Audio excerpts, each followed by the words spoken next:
Hello friends, આજે આપણે બનાવવાના છીએ આખી કેરીનું અથાણું. તો આખી કેરીનું અથાણું બનાવવા માટે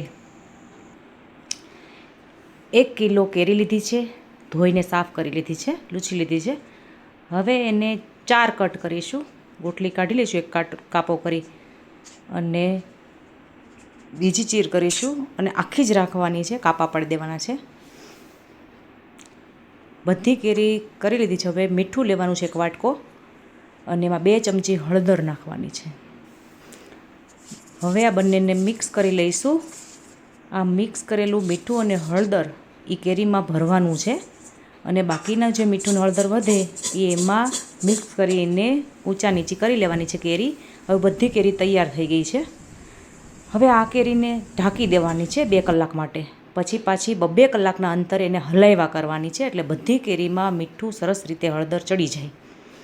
ત્યારબાદ આને 12 કલાક માટે રાખવાની છે, અને પછી એને કપડા ઉપર કોરી કરવા માટે રાખી દેવાની છે.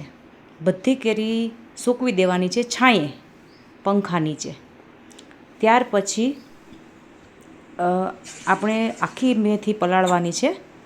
તો 1 વાટકો આખી મેથી છે, 2 ગ્લાસ પાણીમાં એને પલાળી દેવાની છે. 4 કલાક માટે પલાળી દેવાની છે.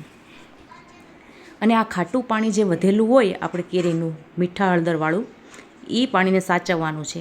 એ આ પલળી ગયેલી મેથીમાં નાખવાનું છે, એટલે એકદમ ખટાશ અને મીઠું આ મેથીમાં ચડી જાય, અને આખી મેથીવાળું અથાણું ખૂબ ટેસ્ટી લાગે છે.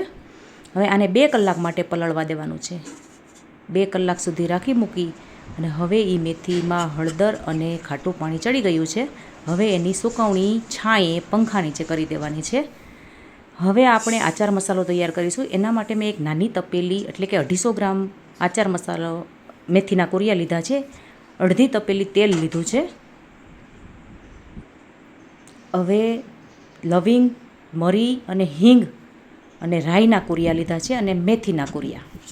હવે મેથીના કોરિયા 250 છે, એમાં વચ્ચે ખાડો કરી વાસણમાં એમાં હિંગ રાખી દેવાની છે, અને લવિંગ છે એ પણ ઉમેરી દેવાના છે. હવે તેલ ગરમ કરવા માટે મૂકી દો. ફૂલ ગરમ થાય તેલ, ત્યારબાદ એ તેલને આ હિંગ અને આચાર મસાલામાં, એટલે મેથીના કોરિયામાં નાખવાનું છે, અને ઢાંકી દેવાનું. ધીમે ધીમે ખોલી અને હલાવ્યા કરવાનું છે. ત્યારબાદ 5 મિનિટ પછી એમાં રાઈના કોરિયા એડ કરવાના છે, અને પછી ઠરવા દેવાનું છે ઘડીક વાર માટે. ઠંડુ પડે એટલે હળદર નાખવાની છે. હળદર આપણે ગરમ તેલમાં નાખવાની નથી, નહીંતર એનો સ્વાદ સારો આવતો નથી. ત્યાર પછી ઠંડુ પડે એટલે એમાં તીખા નાખી દેવાના છે. હવે આને મિક્સ કરી લેવાનું છે. હવે 250 ગ્રામ મેથીના કોરિયા હતા, એની સામે 150 ગ્રામ જેટલું મીઠું નાખવાનું છે. આખું મીઠું લેવાનું છે, જેથી અથાણું આખું વર્ષ સારું રહે, બગડે નહીં. ત્યાર પછી મસાલો કરીશું. વરિયાળી 3 ચમચી વરિયાળી નાખીશું.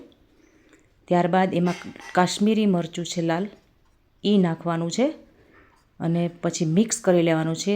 કાશ્મીરી મરચુંથી કલર એકદમ અથાણાનો સરસ લાલ આવે છે, અને અથાણું પણ બહુ સ્વાદિષ્ટ અને ટેસ્ટી બને છે.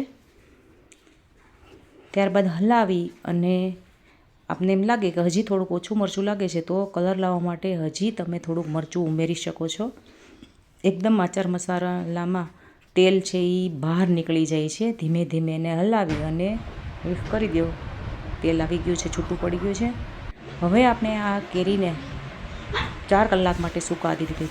કેરીને વધારે સુકાવા દેવાની છે, એમાં પાણી બિલકુલ રહેવું ન જોઈએ.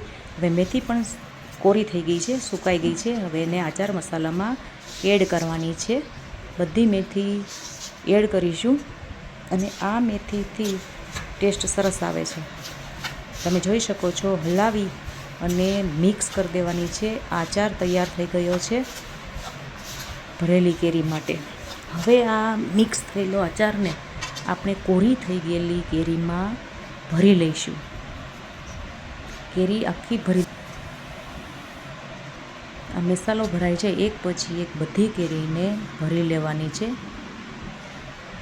આચાર ભરાઈ ગયા પછી આપણું આચાર, વધેલો આચાર હોય એ પણ એની અંદર એડ કરી દેવાનો છે. બધી કેરી પહેલાં ભરી લેવાની છે, બાકીનો વધે એની ઉપર નાખી દેવાનો છે. તમે જોઈ શકો છો ભરેલી કેરીનું અથાણું અથવા તમે આખી કેરીનું અથાણું જોઈ શકો છો. ખૂબ જ સ્વાદિષ્ટ, ટેસ્ટી અને સૌરાષ્ટ્રમાં પ્રખ્યાત એવું અથાણું.